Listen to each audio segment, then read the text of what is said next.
2023 चुनाव के मद्देनज़र इतना महत्वपूर्ण क्यों माना जाता है? 2023 में राम मंदिर पूर्ण बन के तैयार होगा क्योंकि 2023 के एंड तक उसका लोकार्पण करना है, क्योंकि 2024 के चुनाव में उसको भुनाना भी होगा। एक बड़ा कार्ड ऑलरेडी सरकार 2022 में ही खेल चुकी है, वो है फ्री का राशन।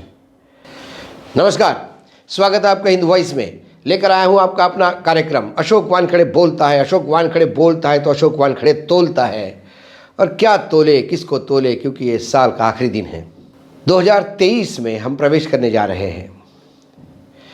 2022 में क्या हुआ ये तो आप हर सप्ताह सुनते आ रहे थे, और आप कुछ भुक्तभोगी भी हो, क्योंकि महंगाई की मार, बेरोजगारी की मार ये पूरे देश में यदि है तो आप और हम कहाँ छूटते हैं।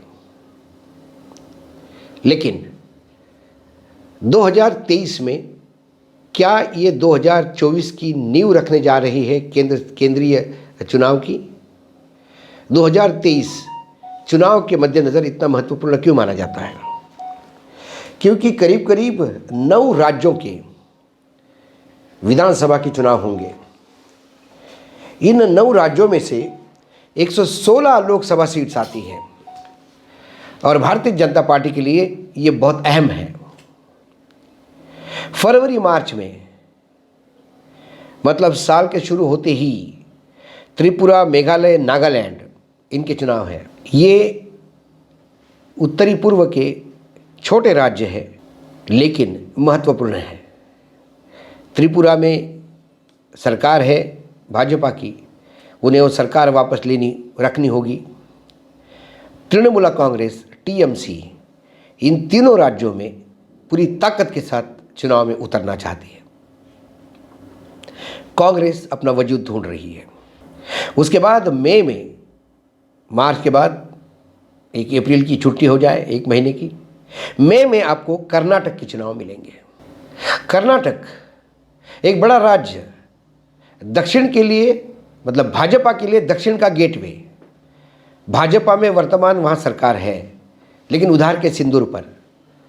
वहाँ येदियुरप्पा की सरकार चुनाव हारने के बाद कांग्रेस और देवेगौड़ा जी की पार्टी ने सरकार बनाई थी, लेकिन फिर जैसा कि बीजेपी हमेशा करती है, तोड़फोड़ का सहारा लेते हुए और उधार के सिंदूर पे विधायकों से इस्तीफा देकर फिर उनको चुनाव जितवा कर सत्ता में आ गए। येदियुरप्पा फिर मुख्यमंत्री बने, लेकिन फिर येदियुरप्पा से नाराज़ केंद्रीय नेतृत्व ने उनकी जगह बोम्मई को मुख्यमंत्री बनाया। बोम्मई भी लिंगायत ही है, लेकिन हर लिंगायत येदियुरप्पा तो नहीं हो सकता, इसलिए बोम्मई के हाथ से चीज़ें छूटती नज़र आ रही है। बोम्मई भी शायद जानते थे कि आने वाला समय ज़्यादा मुश्किल होगा, इसलिए वहाँ भ्रष्टाचार का बोलबाला है, और 40% की गवर्नमेंट ये बोलकर सरकार को सभी विरोधियाँ बदनाम कर रहे हैं। कर्नाटक में राहुल गांधी की जो अभूतपूर्व रैली हुई, उससे कर्नाटक में बहुत ज़्यादा ताकत कांग्रेस की बढ़ी, ऐसा लगता है। दूसरी ओर जो रेड्डी ब्रदर्स, जो खनन माफिया थे, जो बीजेपी के लिए मनी पावर और मसल पावर का काम करते थे, उन्होंने अपनी राजनीतिक दल के गठन की घोषणा की है। उससे यदि कुछ टूटता है तो बीजेपी का टूटेगा। तो कुल मिलाकर बीजेपी वहाँ स्ट्रगल करेगी। उसके बाद जून की छोड़ो तो जुलाई अगस्त में राज्यसभा की 10 सीटों के चुनाव होंगे। उसमें से ज़्यादा सीटें वेस्ट बंगाल की होगी। उसमें इस बार क्योंकि 3 से 73 पर आई है बीजेपी, तो 1 आध सीट उनकी भी निकल सकती है। बाकी सीटें तृणमूल के आना ये तय है। नवंबर दिसंबर मध्य प्रदेश, राजस्थान और तेलंगाना 3 बड़े राज्य। मध्य प्रदेश में भी कांग्रेस की सरकार थी पिछली विधानसभा में, लेकिन फिर वहाँ ज्योतिरादित्य सिंधिया का विद्रोह, और उधार के सिंदूर पे शिवराज सिंह चौहान फिर मुख्यमंत्री बने। तो उनके मुख्यमंत्री के काल को क्या रिपीट कर पाएंगे, ये देखना होगा। राजस्थान, अशोक गहलोत, सचिन पायलट के उस विद्रोह को तो दबा पाए, लेकिन अंदरूनी झगड़े कांग्रेस के कहीं ना उनको कमज़ोर कर बैठे। देखना ये है कि क्या वहाँ बीजेपी वापस आती है या कांग्रेस वापस आती है। बीजेपी वापस आ सकती है यदि उन्होंने वसुंधरा का साथ लिया, लेकिन भारतीय जनता पार्टी के अंदरूनी झगड़ों ने वसुंधरा को इतना दूर ढकेला है कि क्या बगैर वसुंधरा के वो सत्ता में आ पाएंगे, यही एक सवाल है। सचिन और अशोक गहलोत, सचिन पायलट, अशोक गहलोत व वसुंधरा और अन्य ऐसे दोनों तरफ भयानक गुटबाजी होने की वजह से वह हंग असेंबली आई तो भी आश्चर्य नहीं होगा। तेलंगाना केसीआर का गढ़ है। तेलंगाना में तेलंगाना राष्ट्रीय समिति TSR चुनाव लड़ती थी, अब वो BSR हो गई, भारतीय समिति हो गई है। उन्होंने राष्ट्रीय पार्टी बनाने का तय कर लिया है। तेलंगाना में पिछली बार उन्हें भारी बहुमत मिला था, लेकिन क्या इस बार भारतीय जनता पार्टी केसीआर को निपटाएगी? भ्रष्टाचार के मामले हो या परिवारवाद हो, इन दो चीज़ों से केसीआर को लड़ने के लिए और बहुत मेहनत करनी होगी। लेकिन तेलंगाना छोटा राज्य है, ज़्यादा लोकसभा वहाँ है नहीं। उसके बाद नवंबर दिसंबर, उसके बाद छत्तीसगढ़, अच्छा इसी पीरियड में दिसंबर तक ही छत्तीसगढ़ और मिजोरम भी है। छत्तीसगढ़ ने बघेल साहब ने पूरा कब्जा करके रखा है। कांग्रेस का वहाँ लगभग आना तय है, क्योंकि वहाँ बीजेपी में नेतृत्व ही नहीं है, और जो बीजेपी के नेता हैं वो कहीं ना कहीं इनडायरेक्टली कांग्रेस के ही पेरोल पे माने जाते हैं, मुख्यमंत्री के पेरोल पे माने जाते हैं खासकर। तो ऐसे में जहाँ बीजेपी स्ट्रगल कर रही हो संगठन में, राजस्थान और छत्तीसगढ़ में, वहाँ वो कैसे वापस आएगी बता नहीं सकते। तेलंगाना में बीजेपी यूनाइटेड फ्रंट तो रख रही है, लेकिन केसीआर जैसा तगड़ा नेतृत्व तो सामने है।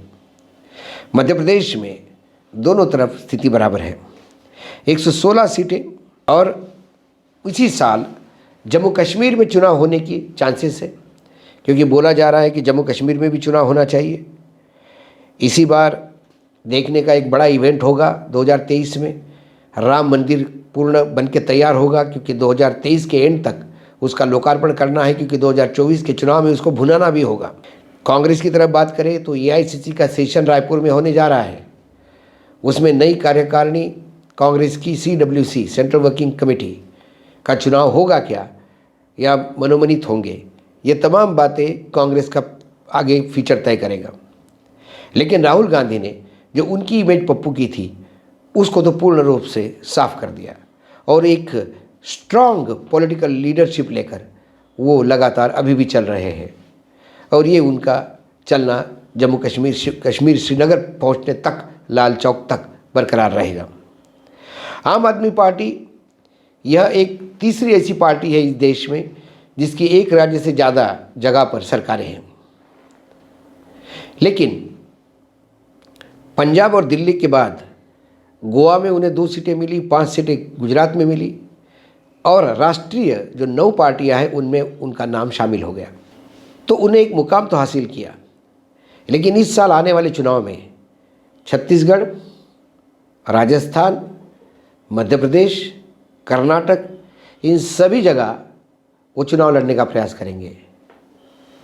लेकिन क्या वो वहीं गुजरात वाली स्थिति में रहेंगे कि जहां सीटें तो वो कम जीत पाए, लेकिन बीजेपी को ज़्यादा सीटें जितवा दी और नुकसान कांग्रेस का हुआ?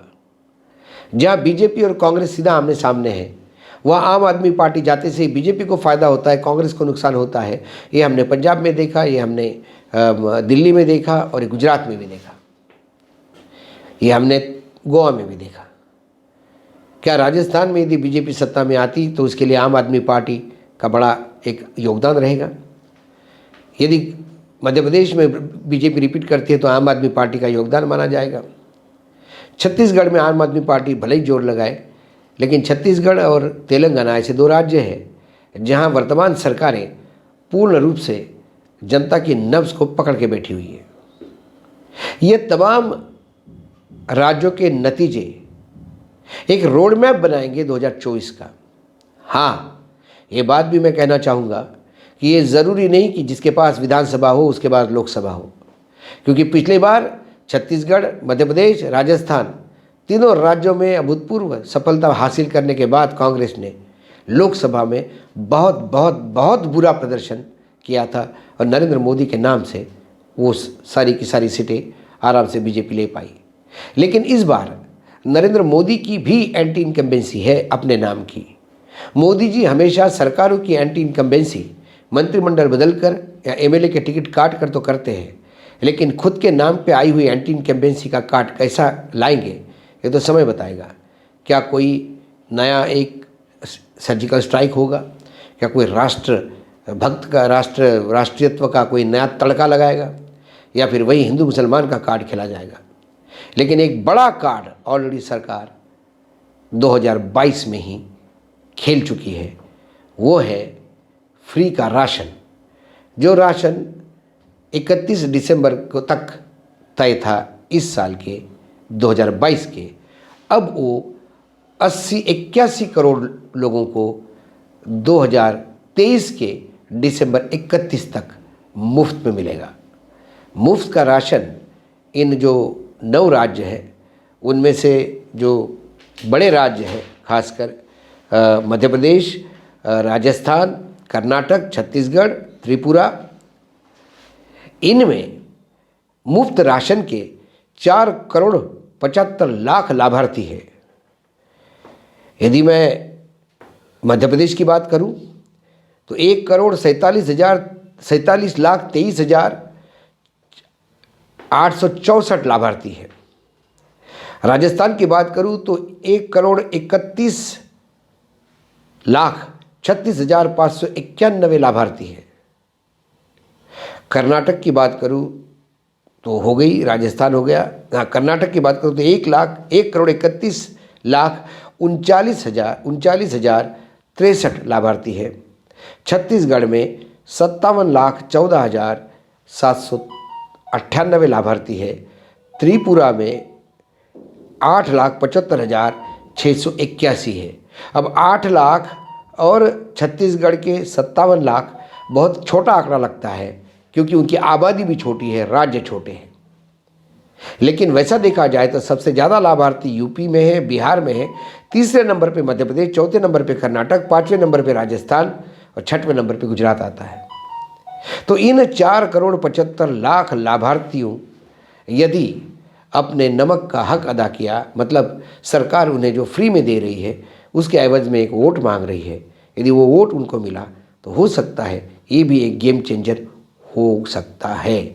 इसीलिए मैंने कहा सरकार ने तो बड़ा पत्ता खेल दिया है, लेकिन ये विपक्ष को दिखाना है लोगों को कि इस देश में वर्तमान मोदी सरकार ने ये स्थिति कर दी है लोगों की कि आज कोविड खत्म हुए सालों हो गए, लेकिन हमारे देश में 81 करोड़ आबादी ऐसी है जो सरकार के भीख पे जी रही है।